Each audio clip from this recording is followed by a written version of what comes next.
Pag-usapan nga natin etong si Humba, ha? Eto kasing si Humba, meron to mga sinasabi na mga paraan para makalaya etong si dating Pangulong Duterte para makabalik dito sa atin. Etong mga sinasabi niya na to, eto yung mga gusto niyang mangyari o dapat mangyari para mapatalsik si PBBM. Kasi alam naman natin, hanggang si PBBM ang presidente, hindi makakabalik to. Makakabalik na lang to talaga kapag napatalsik nila si Pangulong Bongbong Marcos. So, ano-ano ba itong sinabi ni Harry Roque para si PBBM, dating Pangulong Duterte, makabalik dito sa Pilipinas? Ito, panoorin nyo para matawa kayo. Tanging paraan para mapauwi si Tatay Digong ay mawala bilang presidente ang Marcos Jr. at ang pamamaraan para mapatalsik sa pwesto ang Marcos Jr. sangayon sa salagang batas, kung siya mismo ay magre-resign, kung siya ay masisisante ng taong bayan sa pamamagitan ng isang people power, o siya ay kunin na ng Diyos, o di naman kaya ibigyan siya ng sakit na hindi na gagaling, no? Permanent disability. No? Well, siguro naman po, alam nyo na, sa mga pangyayari na binasura ng ICC, ang interim release ni Tatay Digong, na talaga naman pong ang pamamaraan lang para mapauwi na si Tatay Digong at ang pamamaraan lang para matapos na ang problema ng korupsyon sa Pilipinas ay talagang sa pagtatanggal ni Marcos Jr. bilang isang presidente. Bukas po, 12 na Oktubre, may panawagan na naman ng People Power at ako po ay sinususugan ko itong panawagan nito. Maawa naman po tayo sa ating mga sarili. Trilyones na pong wala sa korupsyon. Dati-dati, bilyones lang. Ngayon, trilyones na. At kung hindi pa po tayo magsasalita at sasantihin itong mga taong nasa kapangyarihan, wala na pong kinabukasan ng ating mga kabataan.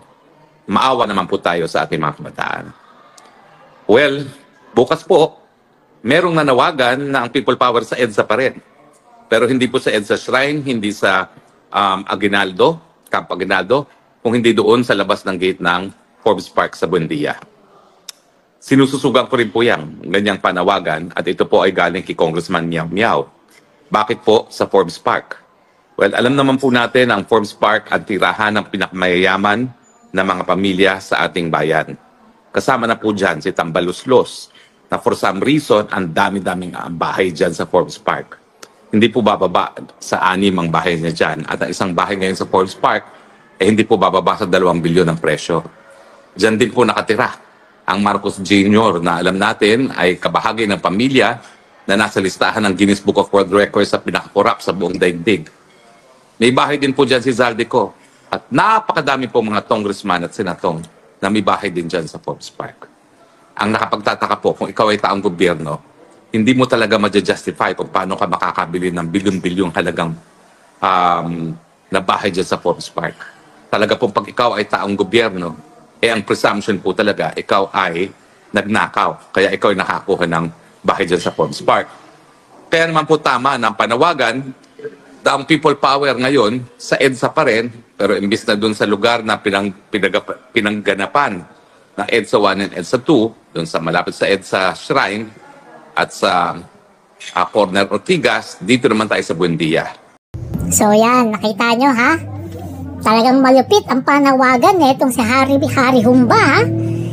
Talagang gusto niya na makabalik itong si dating Pangulong Duterte rito. Ano sabi niya?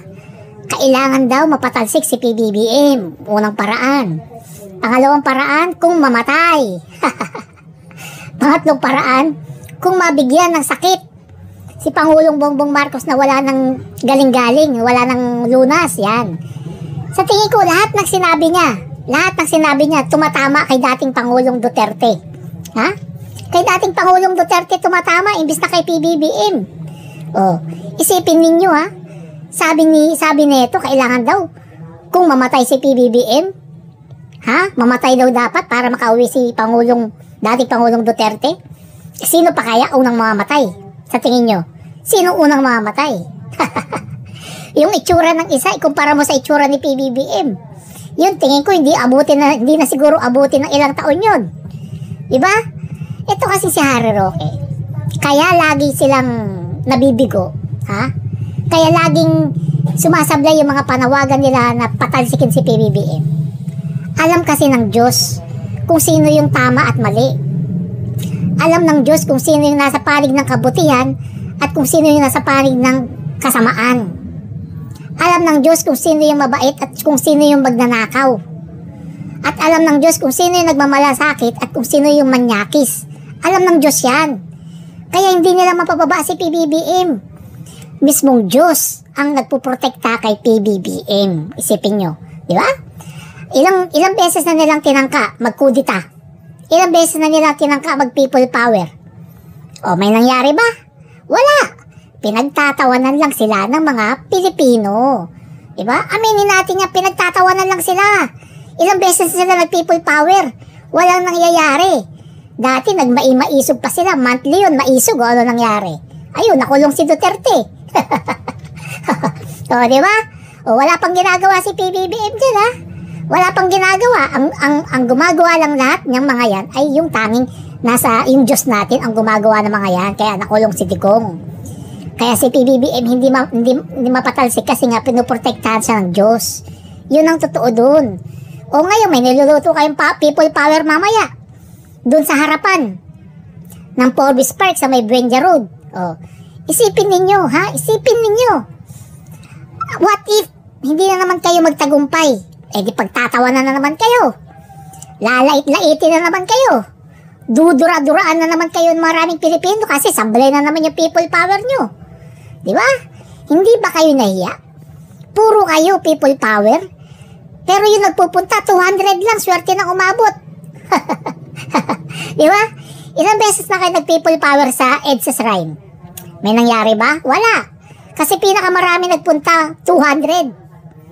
Oh, sabi pa, 200 din daw bayad dun. Oh, dito kaya, yung mga pupunta kaya mamaya, meron kayang bayad dyan? Meron kayang bayad sa kanila? Yung mga pupunta mamaya dyan sa people power nila kuno, dyan sa harap ng Forbes Park, meron kayang bayad? At magkano kaya ang bayad? At sino naman kaya ang magbabayad sa kanila kung meron man? Oh, di ba? Ngayon, ang sigurado lang rito, bukas pagtatawanan na naman sila ng taong bayan. Kasi isa na naman ito na palpak na people power nila. Isa na naman ito sa hindi magtatagumpay na panawagan nilang pabagsakin si PBBM. At isa na naman ito na record sa history ng katangahan ng mga tao na pupunta dyan. Pinapabagsak nila si PBBM na siyang presidenteng lumalaban sa korupsyon. At gusto nilang ipalit si Sara na sinasabing marami daw ninakaw. Yun ang gusto nila. Kaya mangyayari dyan, bukas, pagpipiesta na naman ng taong bayan ang mga to kasi nga, sablay na naman ang people power nila. Lalo na yung mamumuno, si Congressman Barsaga, yung kulang-kulang. O, kulang-kulang yun. Kulang-kulang sa pansin. Yun ang mamumuno. Di ba? Kung tingnan mo yung itsura ni Barsaga, halatang kulang-kulang sa pansin. So, tapos yun ang mamumuno.